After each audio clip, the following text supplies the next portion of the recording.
Hello, we are back. Back to the grind, back to Kent and all of his wonderful, wonderful mistakes.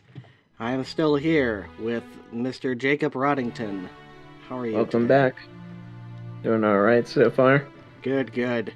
We've got 2 chapters to go here on this epic journey. Can you take Mr. Bernard Bernie Stolar? People say that I've been driven by vengeance in going after Sony, and I think they're probably right. The PlayStation 2 computer entertainment system is not the future of video game entertainment. It is the future of entertainment, period. They also said they're not going to have a future in video games. They're going to be a future in entertainment, and God bless them. We are the future of video games. And Bernie again.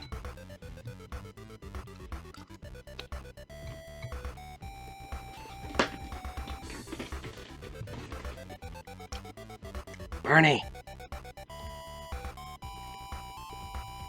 I think Jacob's gone all weekend at Bernie's with me.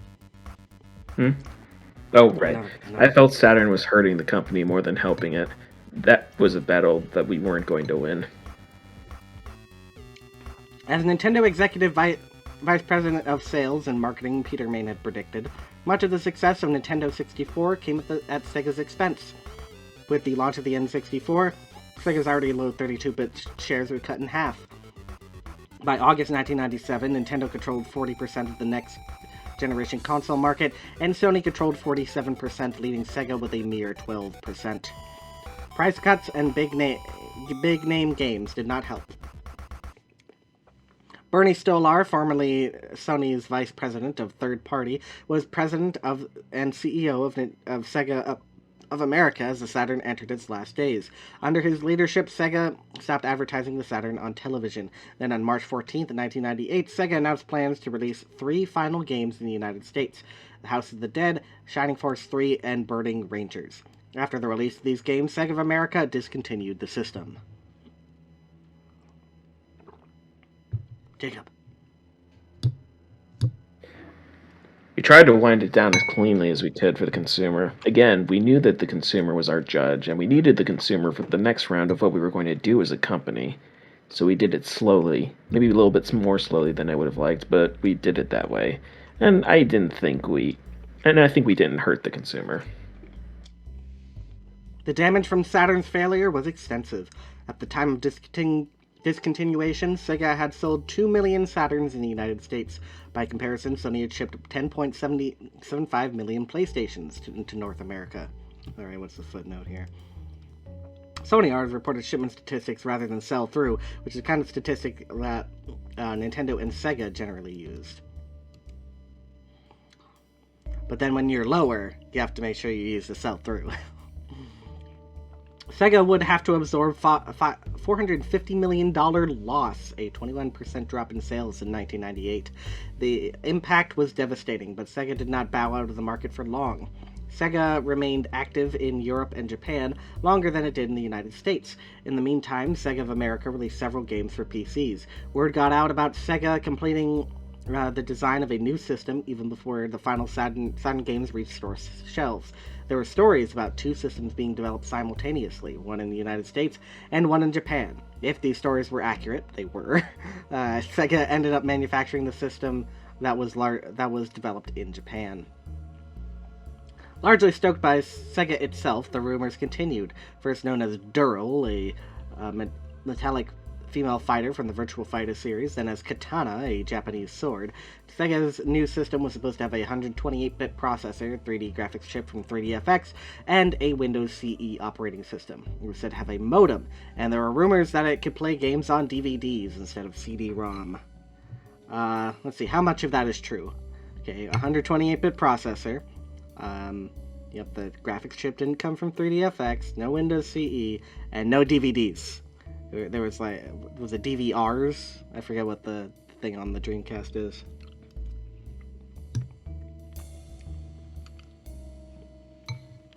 What is used on the Dreamcast?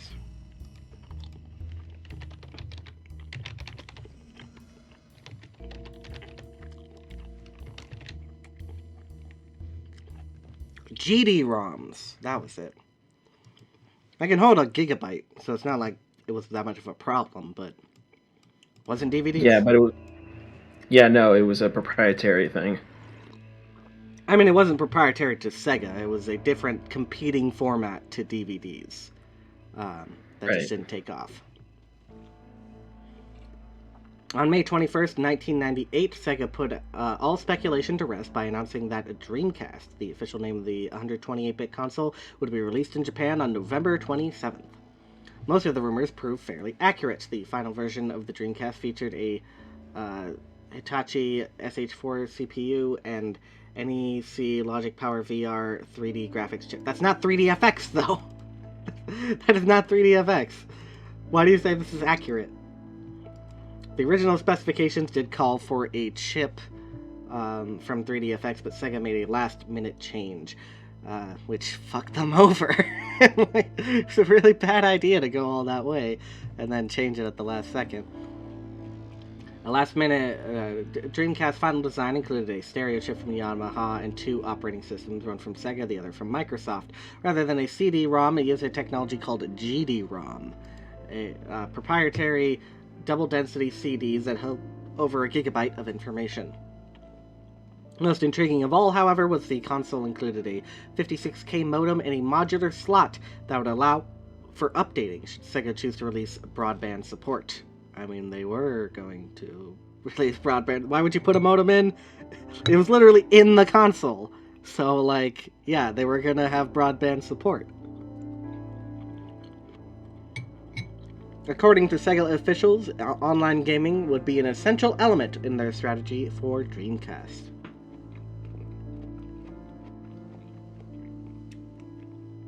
In Sega's Tokyo headquarters, a new CEO named Shuichiro Irimajiri hoped to use the Dreamcast to establish Sega as a dynamic force in games.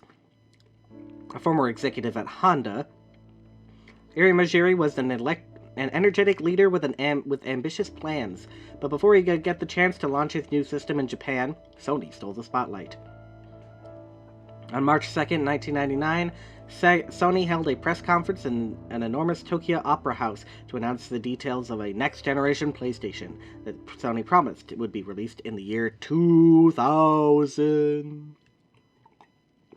Remember when the year 2000 was in the future? And then it wasn't, and then everything fell apart. Mm-hmm. Y2K was real. Y2K was real, but it took a few months.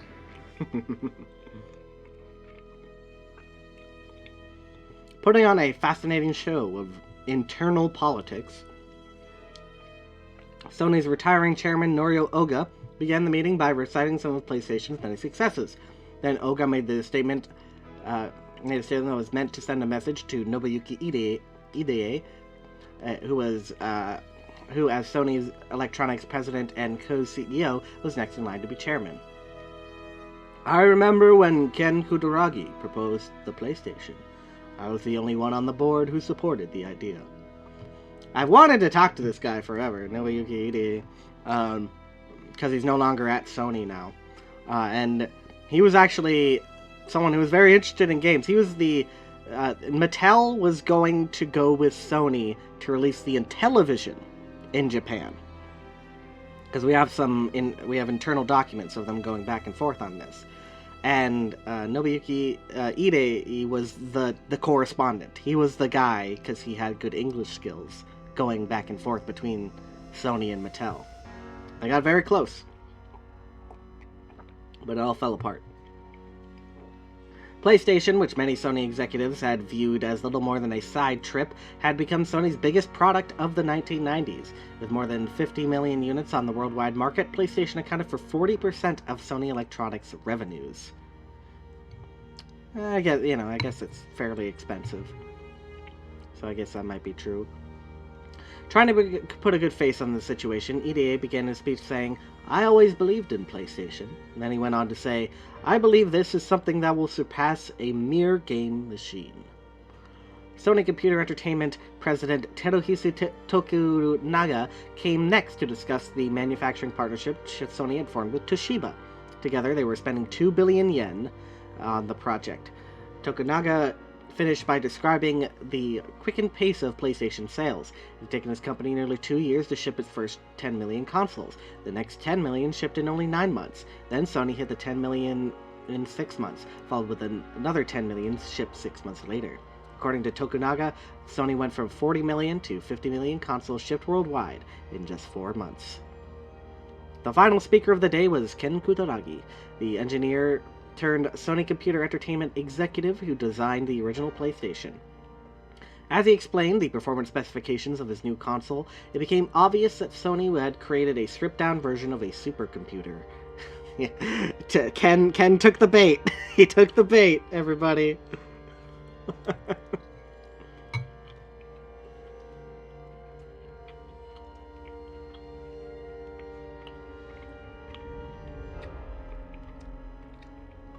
As he explained the performance... Sega's Dreamcast rendered 3 million polygons per second, nearly 10 times as many as the original PlayStation. This sounded impressive until Kutaragi revealed that his next-generation machine could render 60 million polygons per second. And it was total crap. It was not true. It's not 60 million. I know that it's like... Yeah. Then it's say with effects. And I'm pretty sure Dreamcast with effects is 3 million. So it's not that much more. He conceded, however, that this performance was slowed as you added in effects such as fogging, shading, and curved surfaces. Even with these effects, however, the new console could render more than 16 million polygons per second. I still think that's high. It's a hard thing. I don't know on Wikipedia if they ever did like a real benchmark thing.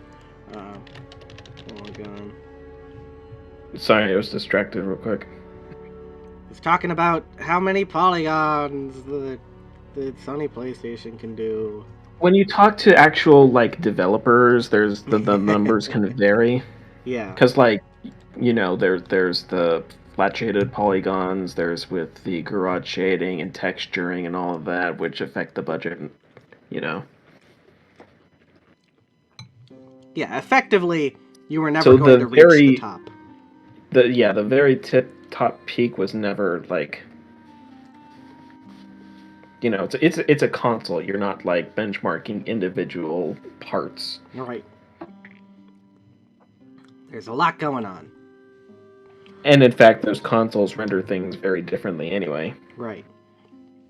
Central to the new console's performance was an amazing new processor that Kutaragi called the Emotion Engine. This processor was the result of a brilliant out-of-the-box thinking.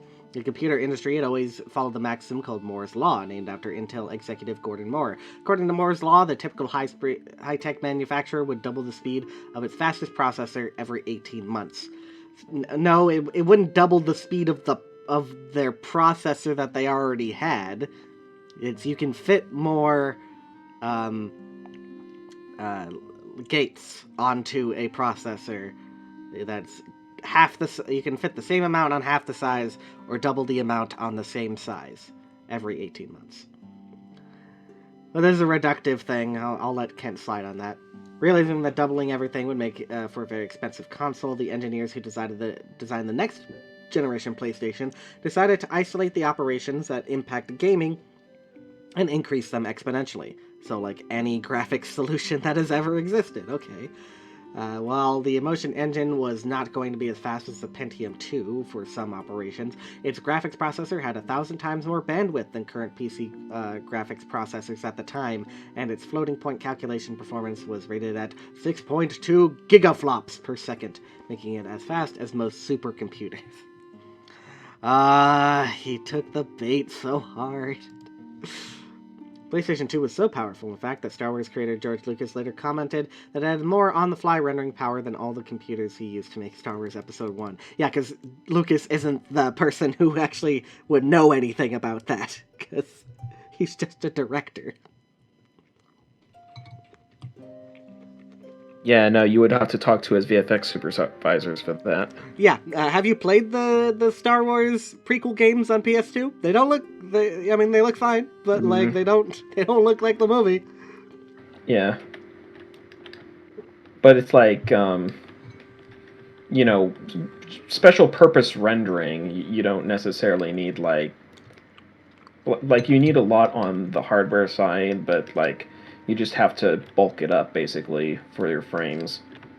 Yeah, of course, the big thing with movie production quality CGI is that it had to fit on a screen that was going to be larger than SD. So, But at the same time, I'm imagining what kind of rendering they would have targeted it at, since like 4K and 8K were far way away. yeah, but I mean, movie quality was still, a standard. Yeah, I kind of wish that Toy Story was like re-rendered. Like the original movie is fine in its case, but with like everything that has come out since, I kind of wonder why like Disney hasn't pushed for like a remastered Toy Story 1 and 2 and all that. That's a tough thing on movies, and I think people would be in rebellion over something like that. Oh, audience-wise, yes, but Yeah. like, Disney has not been shy in doing that kind of stuff. Or I say Disney hasn't, but the people running Disney now haven't. So I'm not sure whether I'd be down for that, but Toy Story is just a good movie, so I'll watch it regardless of some of the weird effect stuff. But I've never been put off by the fact that the humans look kind of freakish or anything like that. Kudaragi's team had pulled out all the stops. The new console would run games on DVD, a medium that held 8 gigabytes on standard disc and 17 gigabytes on dual-layered discs. I hated dual-layered DVDs. Having to flip those over was a pain, and having to make sure you didn't scratch one of the sides. Hated those. You mean dual-sided? Yeah, dual-sided. Yeah, dual-layered is a different thing. Oh, okay. No, dual-layers, the hardware is a little different with the dual layered because it has to focus on 2 different layers. Actually, in fact, but dual-sided. I'm not sure that there were any PlayStation games. Where does it say? Where did it say dual-sided? No, it said dual-layered. I was stupid. Oh, yeah. Dual-layered discs.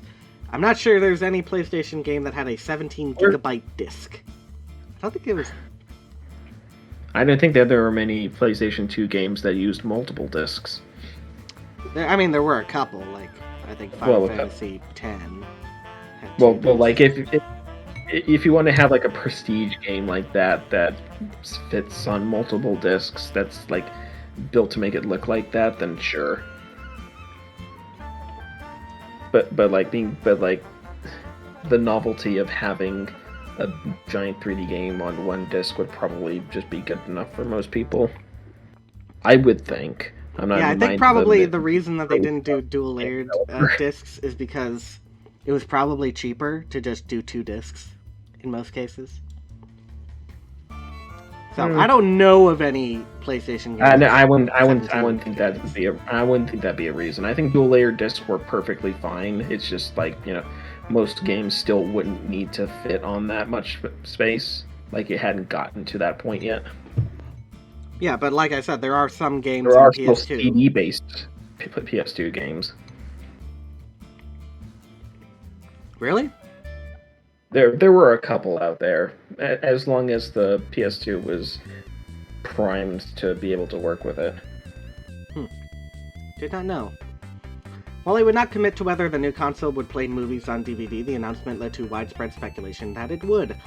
What Kutaragi did confirm, however, was that the new console would be backwards compatible with the original PlayStation, meaning it could play thousands of games that had been released for the Sony platform worldwide. The event ended with representatives of Namco, Squaresoft, and Polyphony, the outside development house that had created Sony's best-selling Gran Turismo, running short demonstrations on a stack of computers set up to emulate the next-generation PlayStation. Sega was caught flat-footed. You used this already. Didn't need to say it again. Judging by the specifications Sony had released, Dreamcast was obsolete before it even launched. In an effort to respond, Bernie Stolar held a telephone press conference in which he addressed Sony's announcement. Bernie.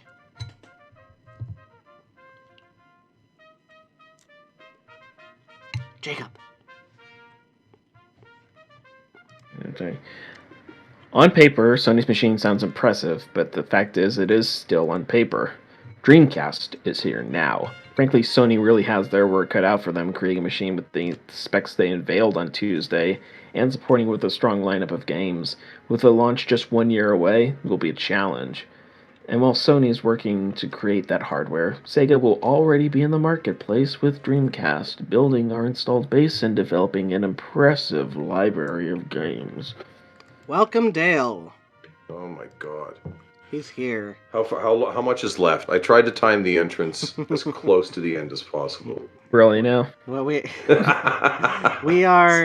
in the second to last chapter. So. Okay, good. I appreciate the heads up. Over the next few months, Sony parceled out small tidbits of information, revealing a master plan that would make its new console the center of entertainment in the home. It was later revealed that the console would indeed play movies.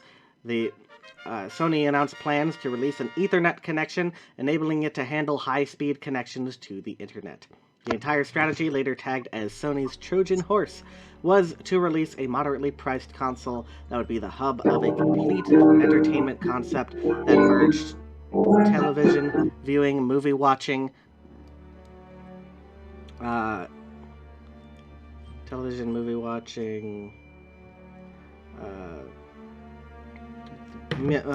game playing, and internet surfing into one device. Into one device? In a single device. Do you remember how you used your PS2 as a set-top box, Dale? Later on. How did you use it as a set-top box? Please tell me how you unlocked this capability. I was so distracted by the piano. I'm not sure I answered the question honestly there. Didn't I know? I did that because it played DVDs. Right. So I respect. It was a DVD player. It was a fair reason to play. No, actually, when you know what? When you tried to stream through it, it had the anti-piracy shit on it, didn't it? Or was that the 3? Probably the 3, because you can't stream. Oh, you're talking about the HDMI? No. It had some kind of. Oh, look, it is Bard. It had Hello, some kind Bard. of thing when you tried to play rips, it would detect it and cut the audio. Oh well, it did have anti-ripping on it. Yeah.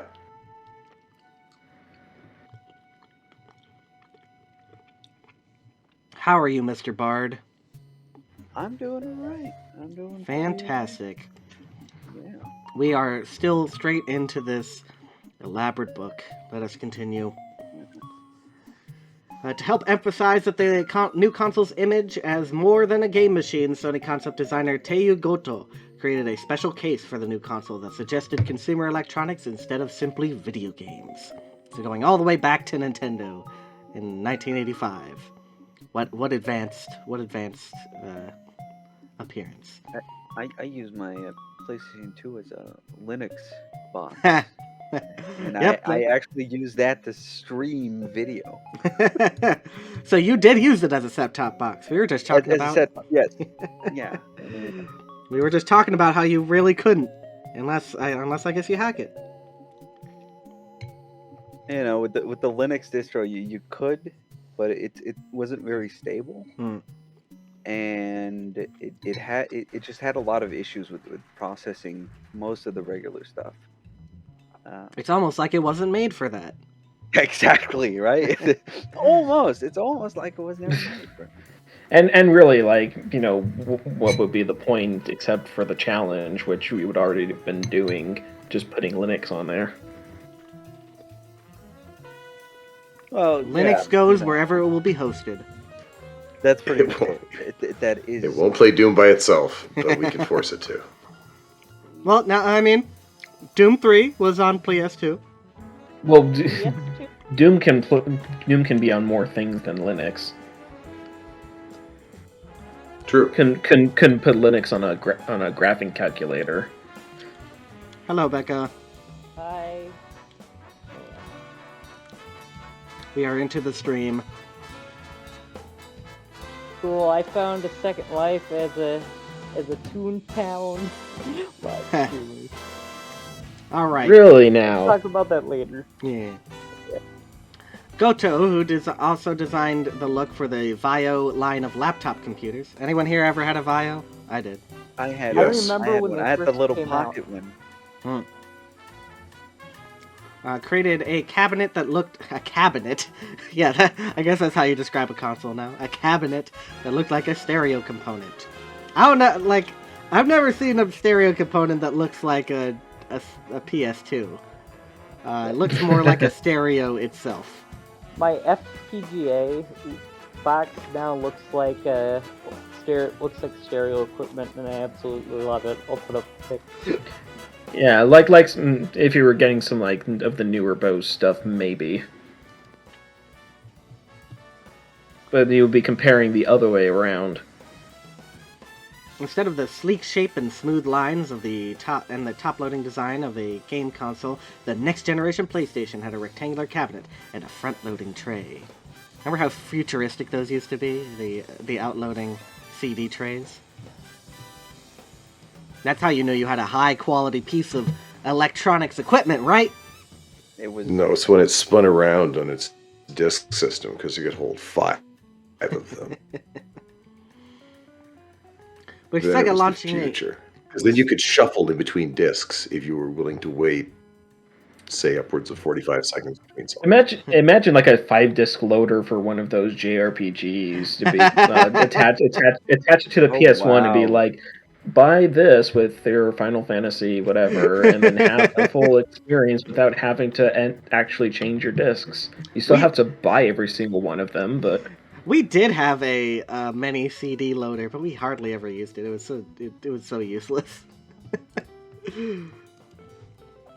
With Sega launching a new system, Sony well on its way, it was obvious that Nintendo would shortly join the race. Nintendo made its announcement the day before the Electronic Entertainment Expo, because they did not care about E3, and they still don't. It's not important to them. They have to show up E3. That's Nintendo's goal. In typical Nintendo fashion, the announcement provided very little information, just enough specifics for reporters to create a rough idea what the system might be able to do. Yeah, because they're using you. They're using the journalists. Yeah. They created the Paris Hilton game console. All right, yeah. Little handle. The handle is awesome, though. Do not. Yeah, I will not tolerate. I know, but no. I'm just thinking about the era. Yeah, you know? I know. But I will not tolerate any back talking of the GameCube. You will be. I love the GameCube. It was my first game system, bruh. Don't give me that shit. To create the new system, which was codenamed Dolphin, Nintendo had forged 2 new partnerships. The design of the processing chip would be handled by IBM. Dubbed Gecko, the new chip would be based on IBM's PowerPC architecture and would feature 0.8 micron copper technology. You have given us no context for what that is, Kent. Also, so forged 2 new partnerships. Then they talk about IBM, and then they don't talk about the other people who are ArtX, who created the graphics chip, and was much of the same team who had created it for Project Reality, too. He just kind of drops that part. I don't know why. I don't know if I should put that as an error. I'll do it, just because we haven't had an error in a while, and I wanted to... Yeah. It feels like an error. Yeah. I don't know, maybe it was strong-armed by the PR at this stage. Yeah, but they said in Kent's work, Nintendo had forged 2 new partnerships. He names one and then forgets about the other one. Just doesn't name it. Huh.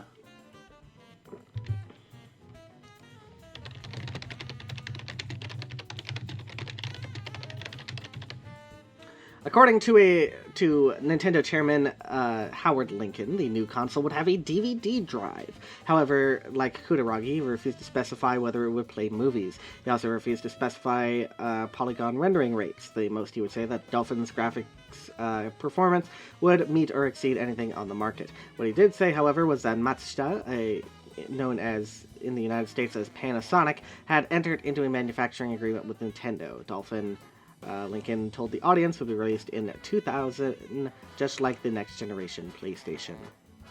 That didn't pan out. On November 27, 1998, Sega launched Dreamcast in Japan. Although the system sold out, the reception was quieter than expected. Sega shipped 150,000 consoles, which sold for 29,800 yen, approximately $260. Of the 4 games available at launch, only Virtua Fighter 3 TB sold well. Based on the most successful arcade game Sega ever released in Japan, I'm not sure about that. Virtua Fighter 3 TB sold nearly at a 1-to-1 ratio with the console. They said that about Saturn Virtua Fighter 2. We'll see. Virtua Fighter 3 did not do well in US arcades. Yeah, I don't think that Virtua Fighter 3 was the most successful arcade game Sega ever released. That is quite a tall order. Yeah, they don't even scratch the surface on Virtua Fighter 3 for Saturn. Oh, what? Did it come out for Saturn? No, but there was a person on Assembler, it might be on Obscure Gamers now.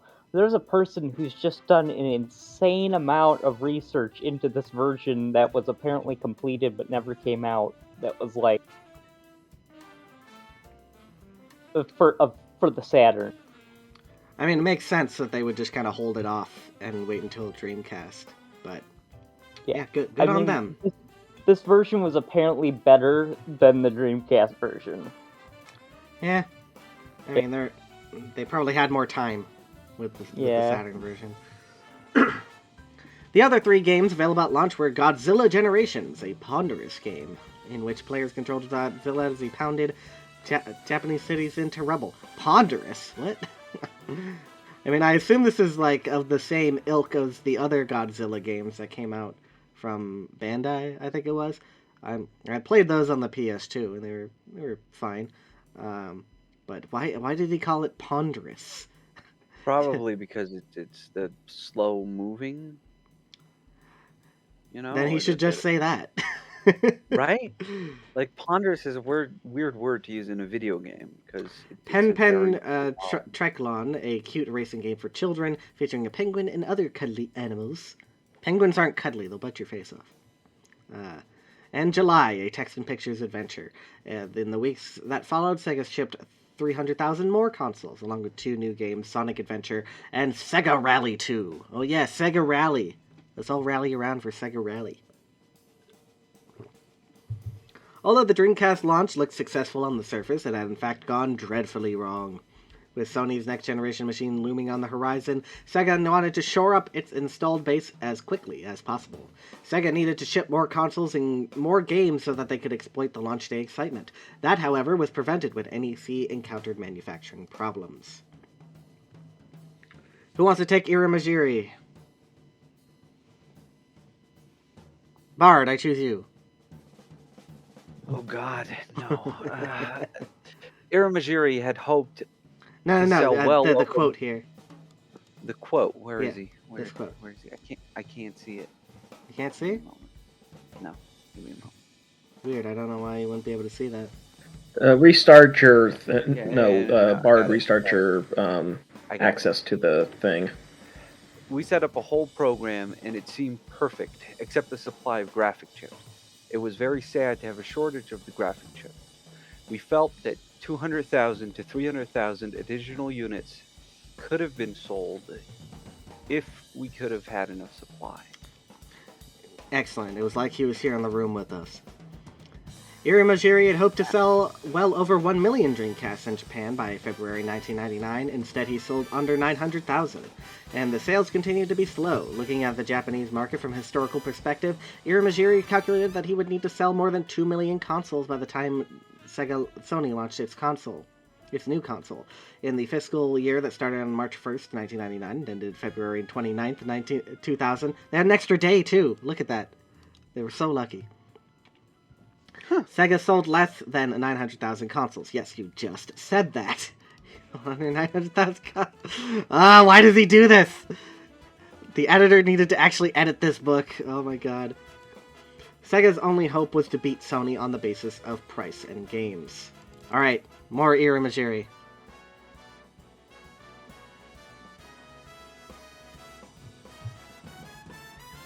We don't know what price point and what kind of performance the PlayStation 2 will have, but from the information we've already gotten, the PlayStation... Is it not switching for you? Should have already changed And now page. it is. The PlayStation chip will be very, very nice, and we expect that it will be out of the range of the consumer console price.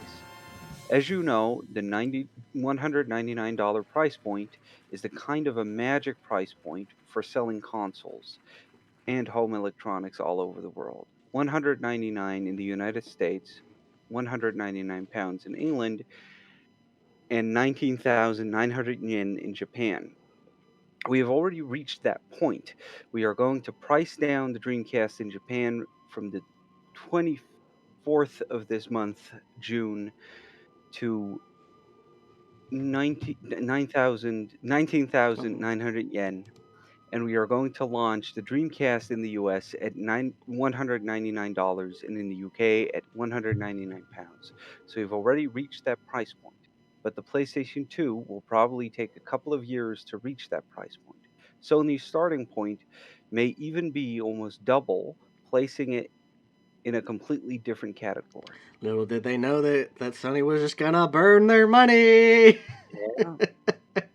Just to beat them out. Yep. And I mean, they had the DVD sales to just back up what they were doing. It was an amazing strategy, though. Yep. I mean, that's what happens when you're a conglomerate that actually commits to dominating something. Back in the United States, Bernie Stolar and other Sega of America officials have scrambled to avoid the mistakes Sega Enterprises had made with the launch of the Dreamcast. Stolar vehemently maintained that he did not want the 4 games available at Japan to be Japanese launch to be used as launch titles in the United States. Working closely with Midway Games, Sega hoped to have a much better lineup with 15 games ready when Dreamcast went to market. The American launch of the Dreamcast was set for, everybody say it with me, $99.99. Yay! Hooray! Yeah, Sega marketing always sucked for alliteration. Build the launch as $99.99 for $199. You didn't need to add that last part. Just $99.99. Date to remember. Yeah. Also the same day that Final Fantasy VIII came out. In Japan, I think. I can't remember if it was US or... Did Final Fantasy VIII do better than the Dreamcast? Yes. I think affirmatively yes. Unfortunately. That kind of sucks if you're Sega, though. Yeah. Right? I mean, in terms of it wasn't a profit loss to release Final Fantasy VIII, but it was to release the Dreamcast. Yeah. As the launch approached, however, Bernie Stolar was ousted from Sega, much as he had been from Sony. You know, I think there's a trend going on here. With Stolar out, the responsibility of directing the launch fell on the shoulders of Peter Moore, a former Reebok executive who had recently joined the company as Senior Vice President of Marketing. Sony of America had advantages never available to Sega of Japan. The success of the Genesis gave Sega more clout in the United States than Sega Enterprises had in Japan. I mean, that doesn't really matter. Like, the Dreamcast is doing fine right now. It's just going to be killed by PS2, because everything's going to be killed by PS2, including the Xbox. Sega had a sizable audience of loyal fans who liked the kinds of games Sega published. Also, in the 10 months between the Japanese and American launches, several companies had managed to finish off truly polished games. Midway Games, for instance, had 4 games ready for the US launch. Who can do a British accent? Dale, you're basically next to Britain.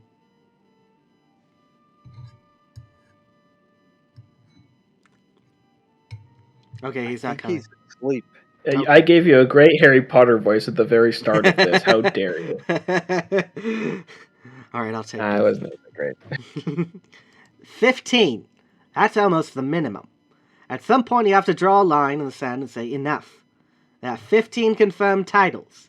We're still discussing some games with third parties who, coming out of E3, are enthused to talk about our launch plans. I think 15, quite frankly, is ample. In my brief career in this particular industry, it's pretty evident to me that no platform has ever launched with that breadth of titles. And that's the thing, like, Kent keeps harping on, like, oh, it didn't have that many launch titles. And I mean, in N64's case, that was, like, a real problem. But, like, nothing ever had 10 launch titles in the start, unless you were, like, in Europe, in which case you were getting the console, like, 2 years late. Let's not forget Peter Moore has an Halo 2 tattoo on his arm. Oh, he does? Oh, yeah, that's right. I mean, that was after this, so, you know. He went to Microsoft after, and now he owns a football team. Real football. Several of the games selected for the launch stood out as breakthrough products. Sega had a brilliant football simulation called Sega Sports NFL 2K with fast gameplay, a wide variety of play options, and excellent graphics. Midway had created a comical boxing game called Ready to Rumble that had a nearly perfect mixture of humor, graphical panache, and fast action. But it was also available on the N64, so that's not really, like, that big of a thing. Perhaps the best game at the Dreamcast launch was Namco's Soul Calibur, a superb home version of an arcade hit that actually looked better on Dreamcast than it did in arcades. Of all the games released for the Dreamcast in the first year, only Soul Calibur sold over 1 million units worldwide. Really, not even Sonic? I'm skeptical about that. Sonic Adventure did not sell 1 million units in the first year? I don't know. The U.S. launch of Dreamcast was hailed as a big event, with retailers selling out of the nearly 1 million units Sega shipped. But just as unforeseen consequences that slowed the Japanese launch, an unexpected hiccup earned Sega of America bad press. A slight manufacturing glitch in many of the Midway games caused the music to skip. The problem was easily corrected, but Sega's perfectly choreographed launch was marred. Appearing to have some momentum, Sega enjoyed great hardware sales, with only over 1.2 million consoles sold by the end of the holidays. During January, Sega experienced an expected dip in sales. Unfortunately, that dip continued through the spring, even as Sega and its third-party partners expanded the Dreamcast library with a wide variety of games. Yasuhiro Minigawa, I have no idea who this guy is. Alright, you take him, Jacob. The initial shipment was just around 200,000 or so. Fortunately, we were able to sell out. Then there were additional orders of 100,000 more, and then another 100,000. By the end of 1996, we reached around 1 million, so we were very grateful, but we originally thought of it as a one-time product. On February 27th, 1996, Nintendo Company Limited released a new cartridge for Game Boy called Pokemon, short for Pocket Monsters. That should be in quotes, because it's a colloquialism. It's just a contraction. Pokemon. What no one could have suspected at Nintendo was that the company had done more than publish a game. It had started a small industry. Okay. An outside company called Game Freak created the concept for Pokemon and proposed it to Nintendo at a time when Shigeru Miyamoto, the man who created Mario, just happened to be looking for a game that would allow Game Boy players to exchange items using Game Link cables. Miyamoto oversaw the project from Nintendo's side. Now, I don't think he really had anything to do with Pokemon. I'm putting a call out here. Anybody know? I wouldn't think so. Maybe as, like, just someone higher up nearby. But, like, those were two... he was one of the listed producers. Okay. So, he did So, higher up. Yeah, it says that he saw it obligatory. Also obligatory. The E does not have an acute sign on it. Oh, right, yeah.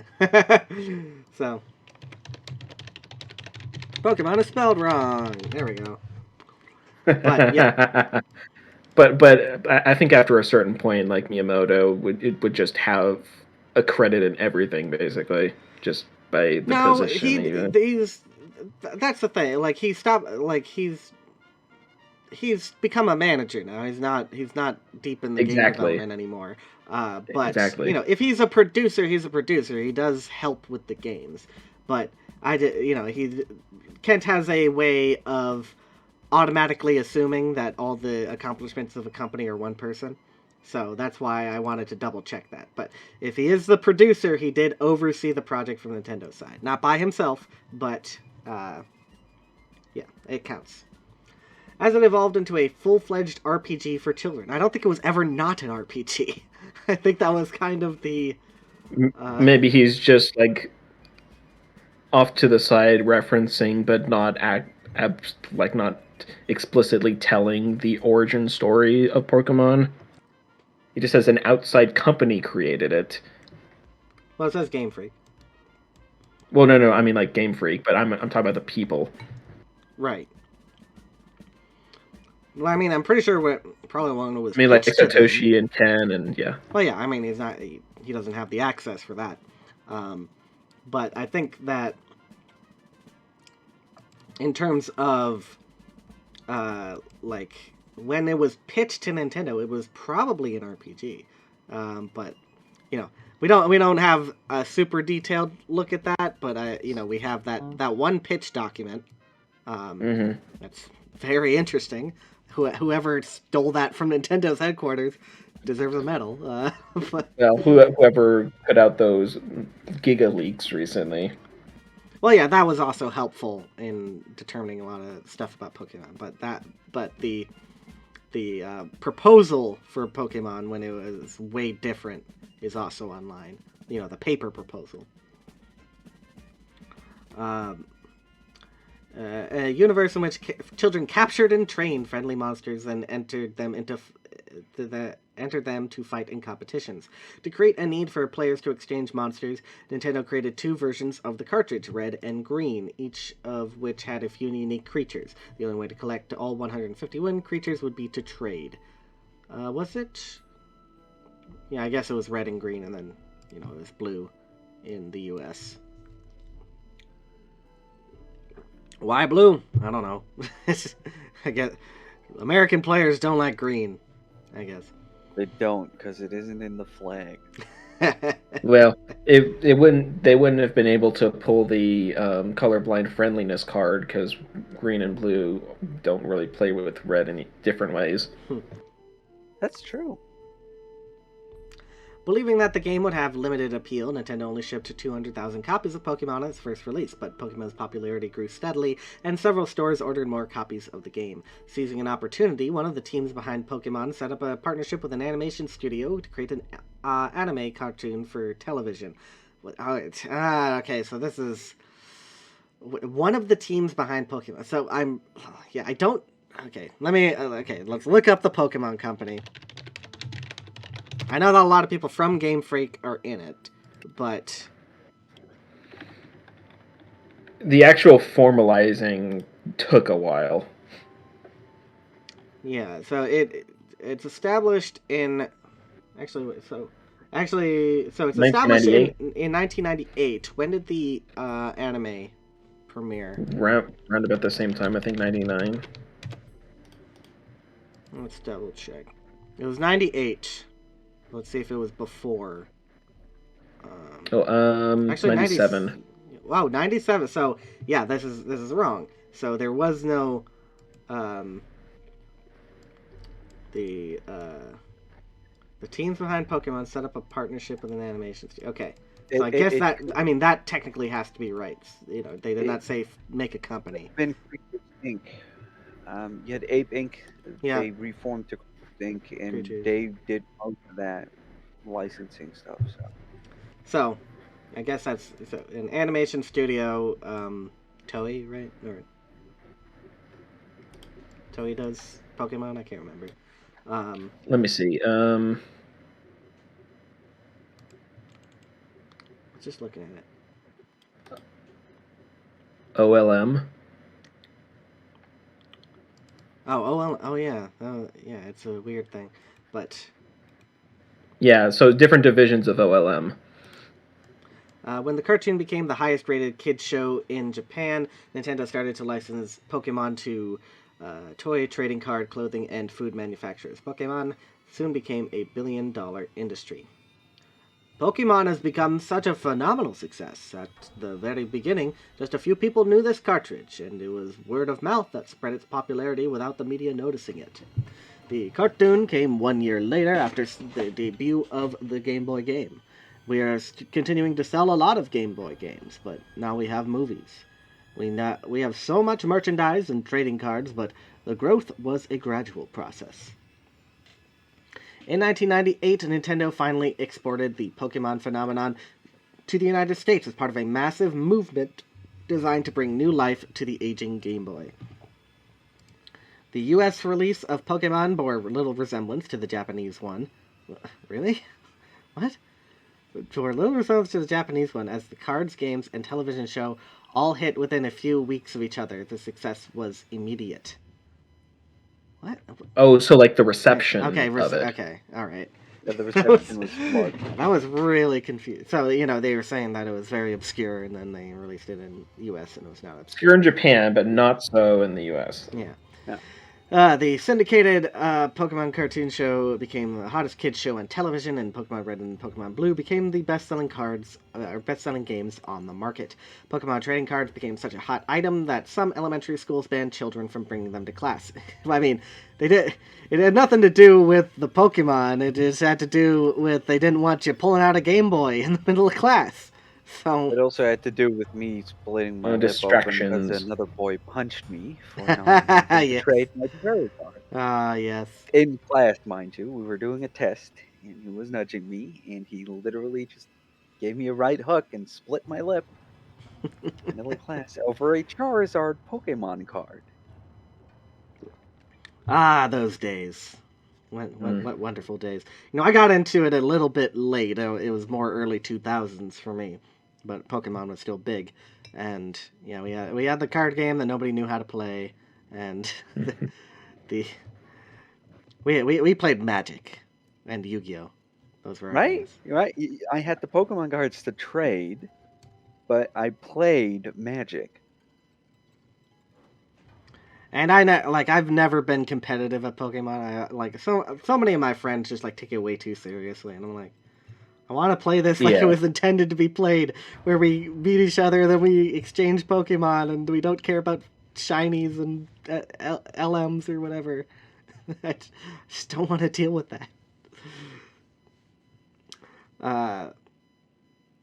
You want it to be fun, right? You just want it to be the fun, the Pokemon experience where you meet each other, you're happy, you trade each other for your favorite Pokemon, and you don't want to worry about a split lip. Indeed. Well, it's not anything that Nintendo or those people could control. Yeah. There's the thing about, just general trading stuff. People start focusing on too much on value and getting ahead of other people. And of course, Pokemon would be far from the only trading game to be like that. Yeah. Parents even initiated lawsuits claiming that the way Nintendo and its partners marketed Pokemon trading cards was a form of gambling, which is such a stupid argument. I can't get over some of the things that come into video games that people are just being stupid as hell.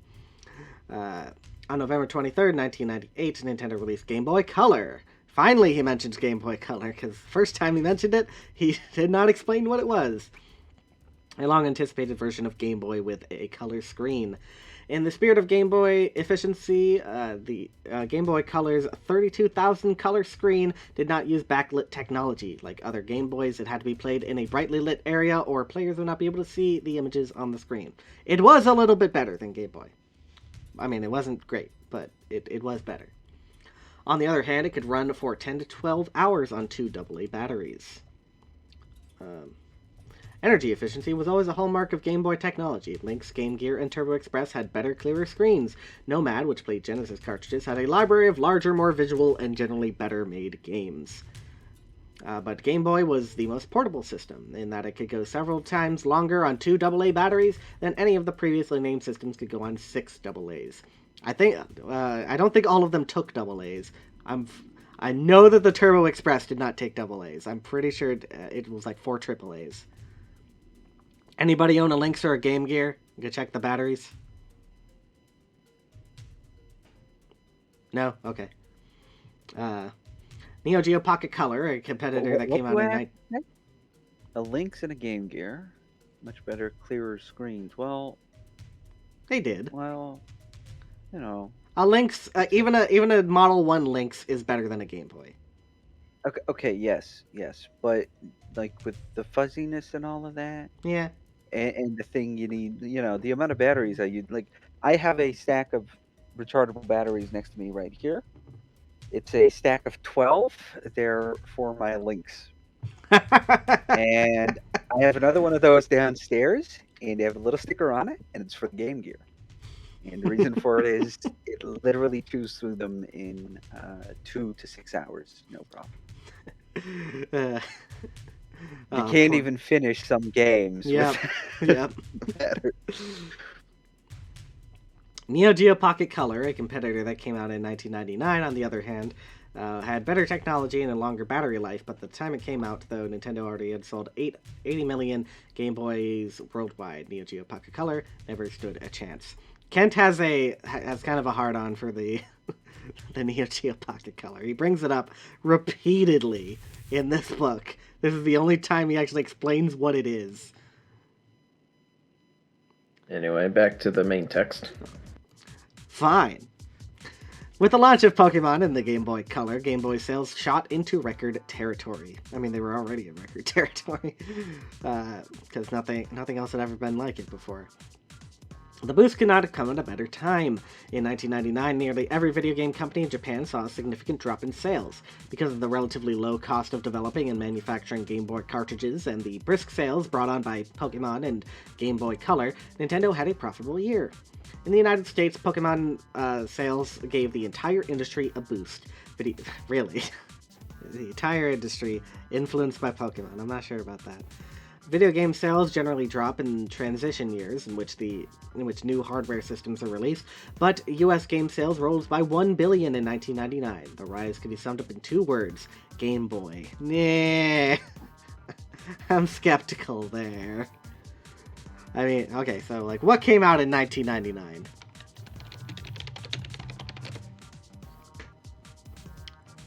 So hardware-wise, Dreamcast.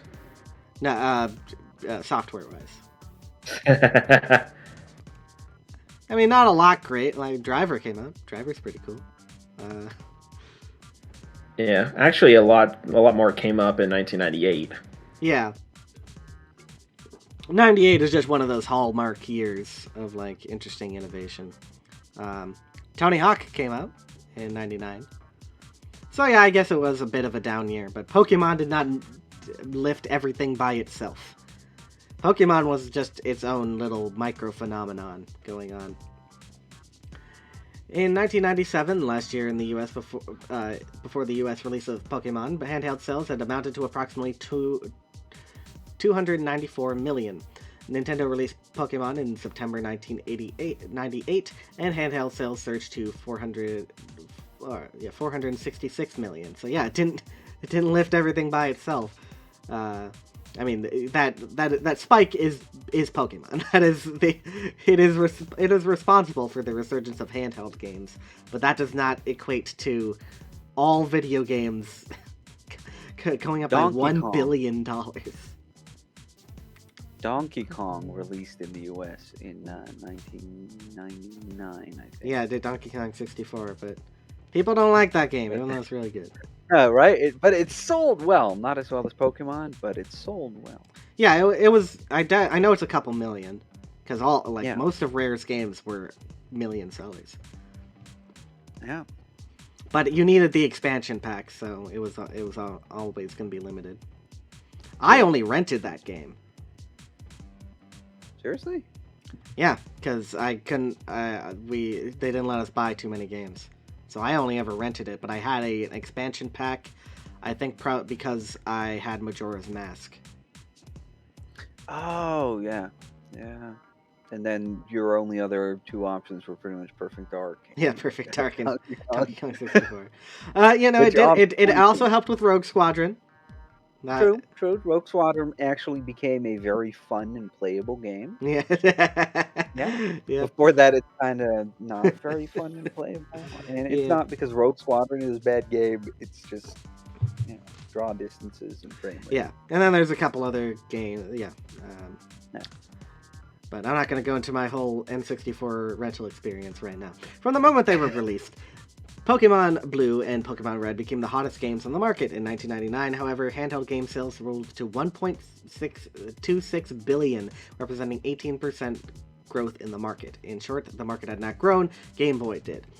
Now, if we do the subtraction here, so it's like... So, 466, 6, so 8,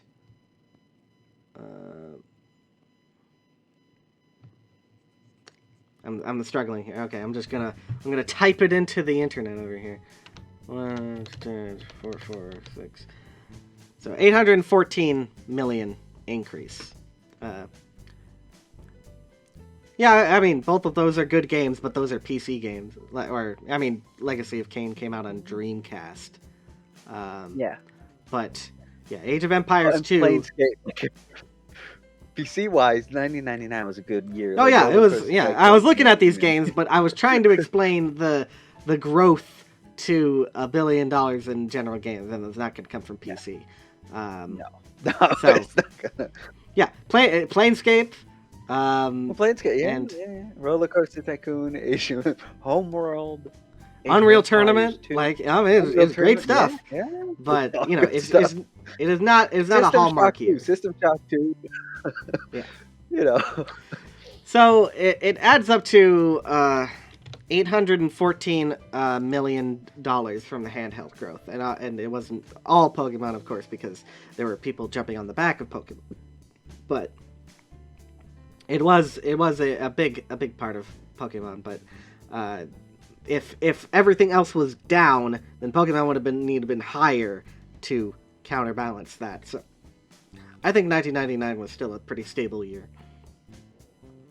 In February, Sony staged a trade show called PlayStation Festival 2000 to demonstrate the games that were under development for its new console, which was to be officially named PlayStation 2.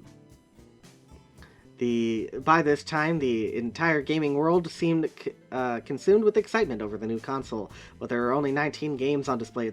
Only 19 games! Oh, for the console, no. For the console, which was to be officially named Boop. Boop? Boop. Is that what happened on your end? No. That's like when the console actually comes up and the logo comes up and it goes boop. Only 19 games. Can you imagine having only 19 games at the launch of your system? Oh my god. What a... Oh lordy. I mean, not that all of the games that were shown here were launch games, but like, only 19, like really? A new system, and you're complaining that there's only 19 games on display. Kent has just this huge hard-on for things that have huge system libraries. I don't know what that's about. It's weird. Like, only 19 games on release. Yeah. Right? Well, what does he think it is? He's been complaining through the whole book that this or that console didn't have enough games at launch. And I don't get why he's so obsessed. I don't get it either. 'Cause 19 games is like just super solid. PlayStation 2, I mean, I think it had like 12 or 15, I think was the final count. But that's still like the highest that has ever launched with a console before. Okay, let's look at modern consoles, right? PlayStation 5. There's like 5 actual PlayStation 5 games on launch, and that's stretching it. And then in those cases, you have backwards compatibility to pad out everything else. Yeah. Well, you did have it here too. Yeah, true. But like this was, and that was part of the appeal. Oh yeah, absolutely. But only until they sold the games. Slim. But I still have my fat PS2 sitting over there. It's a weird statement. Only 19 games. Yeah. Especially when you know how many systems like released with 1 or 2 even, and it's more than I'd like. But as I said earlier in the stream, most of the games that launched with PS2 were not worth having. So That's true. The reason, That's true. that's why the most popular thing for the PS2 at launch were the Matrix DVDs, because the games they launched with were not that good. No, true. It's when the N-Gage has better games on release, that you need the PlayStation 2. And PlayStation Festival 2000 left many attendees unimpressed. Then rumors began to circulate that for all of its power, PlayStation 2 was distinctly hard to program. Shinji Mikami, the Capcom designer credited with the creation of popular Resident Evil and Dino Crisis games. Did he work on Dino Crisis? I've never looked up anything about Dino Crisis, so I have absolutely no idea. Let's see. Yep, he did direct it. With dinosaurs.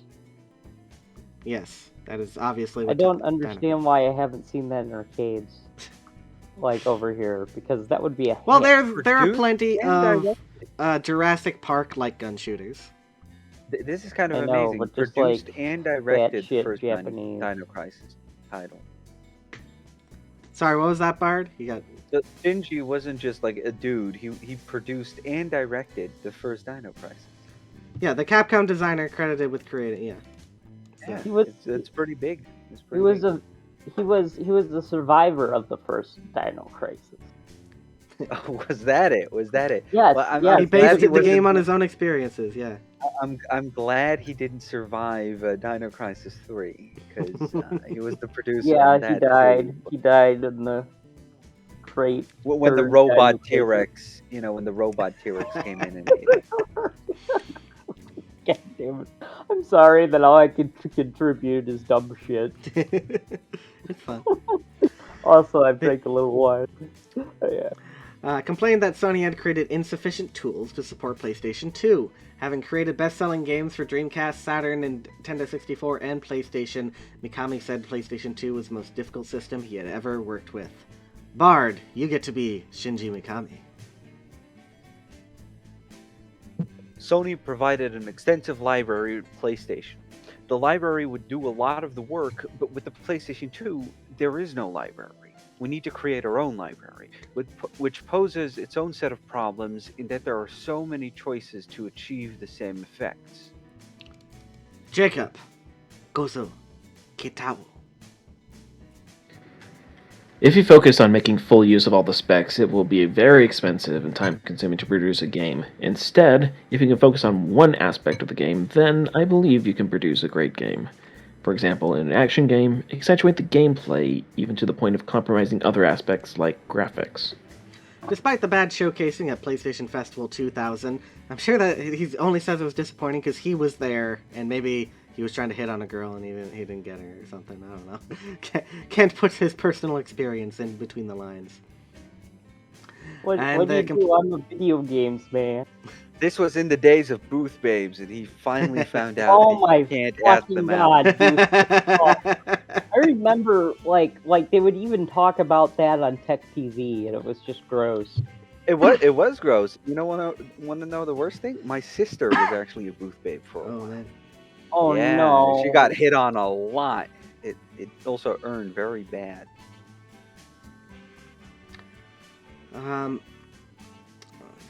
Wait, where was I? Despite the bad showing at PlayStation Festival 2000, and the complaints of many developers, a few spectacular games were already underway for PlayStation 2. Keiji Inafune, the designer best known for his Mega Man games, I mean, I guess, was developing a samurai game titled Onimusha Warlord. Did he design Onimusha? What? What? Oh, Oni, there, Musha. Onimusha Warlord. Let's see. I didn't know he had anything to do with this game. Yeah, he produced it. Yeah, he was head of research and development at the time. I knew it was a Capcom game, but with spectacular graphics, while Inafune conceded that he did have some problems. He felt that many of those problems were partially caused by the great amount of additional power PlayStation 2 offered, giving game designers too many options at once. Dale, are you here? Can you be KJ Inafune? Just sound like a real prick. And then you'll have him. Nope, Dale's dead. Alright, I'll take it. Until now... Oh, wait. Was someone saying something? Dead Dale. Oh, yeah. Until now, because of the limitations of the hardware, when I asked a programmer if something could be done, would say it couldn't be done. With PS2, tell me, yes, maybe, but it'll take a long time. How long? They don't know how.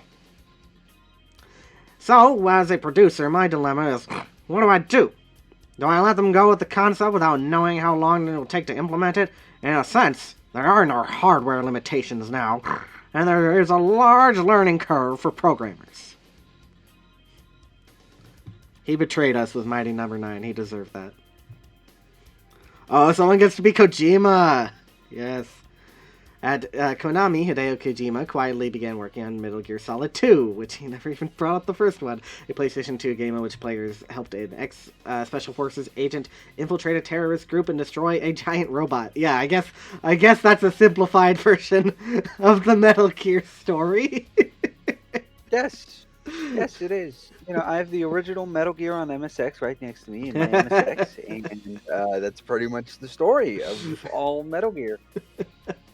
You know, until it became kind of solid, and then it evolved a bit, but still. Kojima, a self-described cinemaphile, claimed that PlayStation 2 was not as powerful as he had expected, but when he revealed video clips of his game at the 2000 Electronic Entertainment Expo, his videotape was the talk of the show. Alright, who wants Kojima? I'm willing to do it. Alright, you got to put the artiness in this voice. Yeah. Okay. I was actually expecting something much better, and we're not getting what we expected. In the early days, I really dreaded going to work because I knew we're not going to get what we expected. The quality of the graphics that we have right now is the bottom line. They are going to get better. Which is super ironic because Metal Gear Solid 2 is like the best looking game on the PlayStation. Like, it is the most amazing looking game. Like, the only thing that beats it is Metal Gear Solid 3. That's kind of... I think that was kind of I think that they got better with like textures and stuff, but there was a lot of downgrading with Metal Gear Solid 3 because they had larger environments. I mean, the fact that they could pull off like a leafy jungle was good.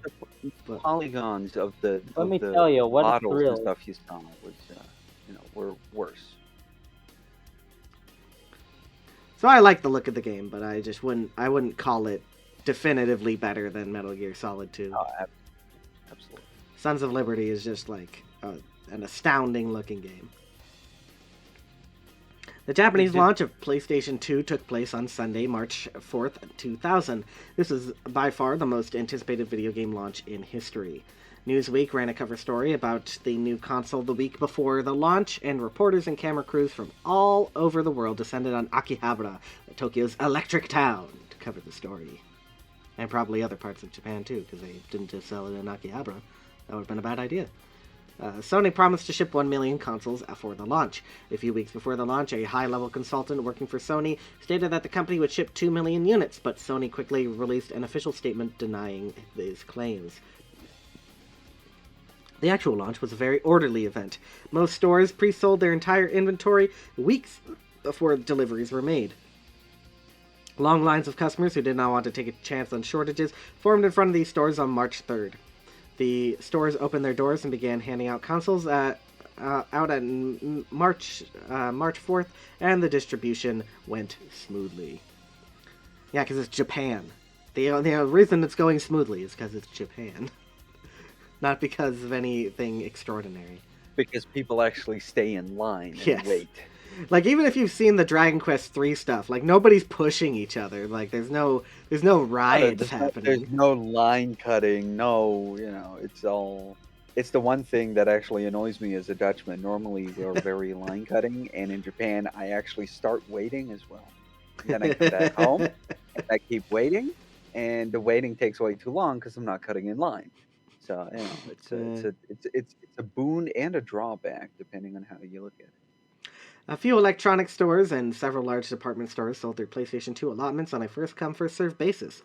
These stores generally opened at 11 a.m., but to avoid causing traffic problems, they opened at 7 a.m. on the day of launch. Thousands of people gathered in front of these stores. According to the manager of the Laux store, I have no idea what that is. 4,000 people lined up at the store. When asked how many consoles he had to sell, he said he had about 200. Within 3 hours of opening, every store had sold out. In all, 600,000 consoles were sold, but it was obvious that Sony could have sold 2 or 3 times that number. Artificial scarcity. Artificial scarcity. For the next few days, Japanese newspapers carried all kinds of stories about PlayStation 2. One big story concerned a boy who managed to purchase a PlayStation 2 and was riding his bike home from the store when 2 strangers drove by on a motorcycle and grabbed the bag out of his hands. Another story involved a teenager who tried to commit suicide by jumping out of an Akihabara building because he was unable to purchase a PlayStation 2. Strangest of all were the report... yeah. Hype culture, man. Strangest of all were the reports that the Japanese government determined that PlayStation 2 was a supercomputer capable of guiding missiles and imposed a limit on exporting the consoles. This is a myth!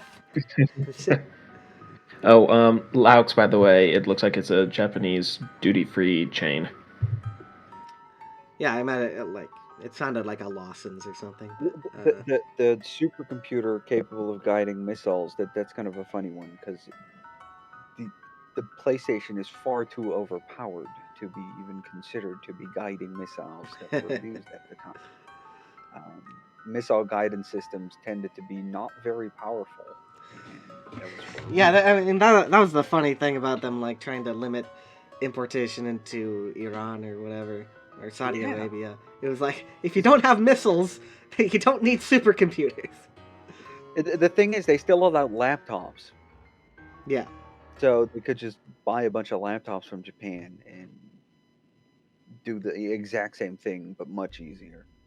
So it is most definitely a myth, purely on the basis of it would be stupid to import PlayStation 2s for that reason. Yeah. You can't just string them all together. There's no serial port to make a supercomputer out of 10 PS2s. No. Maybe in the imaginations of some super villain. Well, It'll be like trying to move an operation from Gotham City into Tokyo. But it makes for good marketing. That's the thing. It's the same why IBM actually paid for a bunch of PS3s to be used as server clusters and stuff like that. But a lot of those were never actually in active use. So we've had a lot of calculations done on quote-unquote PS3s in large server clusters, but those calculations were all done off-site in just a regular server park. But it was just to show, marketing-wise, like, hey, we can do this. Which technically you can. A network port is a network port, so you can string them all together and give them commands, but that's about it.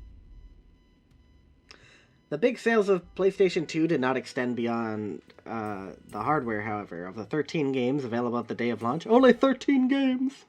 Only Namco's Ridge Racer 5 seemed to appeal to consumers. When asked, many consumers said that they were looking forward to the April release of Tekken Tag Tournament, a fighting game that was also from Namco. But PlayStation 2 software sales remained low for the first few months. DVD players had not sold well in Japan as they had in the United States.